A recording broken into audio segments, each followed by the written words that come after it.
ramai orang terlampau fokus nak putih. So sebenarnya putih is not cantik. Maybe ada certain kategori manusia yang mementingkan luaran, mementingkan kosmetik. Dia tak mementingkan skincare, dia mementingkan kosmetik, mementingkan nak cantik luaran, tidak mengambil berat dalaman. So kalau ikut saya rasa itu langkah yang tak berapa betul lah, tak berapa patut lah. Pada saya lebih penting you sihat. Bila you sihat, insya-Allah dalaman you sihat, luaran you akan terpancar sihat dan dia cantik. Cantik inverted comma. Sebab cantik ni sangat subjektif. Cantik di mata orang yang memandang. Satu ketika dulu ramai orang terlampau fokus nak putih, melibatkan bleaching agent yang menjadi after a while dia jadi sangat mudarat.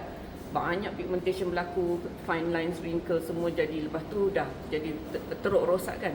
So sebenarnya putih is not cantik. You punya kulit kalau cantik, dia berseri, dia bright, dia glow. Kan putih yang macam putih macam mercury tu, putih macam MJ tu, which is itu tidak sepatutnya dijadikan trend lagi lah. So mulakan dari dalam. Sebenarnya saya rasa your defense mechanism nombor satu yang sangat penting adalah perut, usus. So kalau usus you sihat, insya-Allah kulit you akan sihat. Ramai orang yang ada masalah kulit, dia bermula dengan masalah usus. Ramai orang ada masalah mental, minda, dia bermula dengan masalah usus. So, you start dengan your usus. Bersihkan you punya usus. Of course, kita start dengan kita punya fluid intake, kita punya diet, kita punya fiber, nutrients, semua tu. After you betulkan your blood circulation, oxygenation semua tu dengan full set Alora, you start bersihkan you punya gut dengan prebiotik, probiotik, postbiotik. Next bio.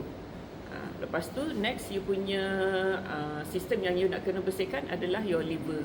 Sebab 18 tahun ke atas, kalau kereta 1,000 dah pergi servis kan, 5,000, setiap 5,000 pergi servis kan. Kita manusia ni dah 18 tahun pun tak pernah servis kan. So at least 18 tahun kita dah hidup katalah dekat bandar, pollution banyak, tidur lambat, makan processed food, ultra processed food.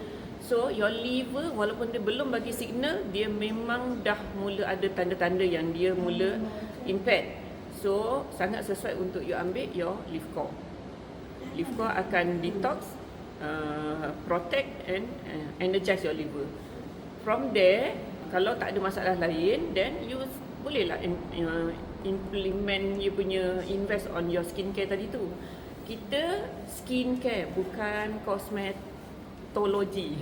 Maknanya kita mengutamakan penjagaan kesihatan kulit, bermula daripada you punya cleanser, toner, moisturizer, sunscreen, semua tu.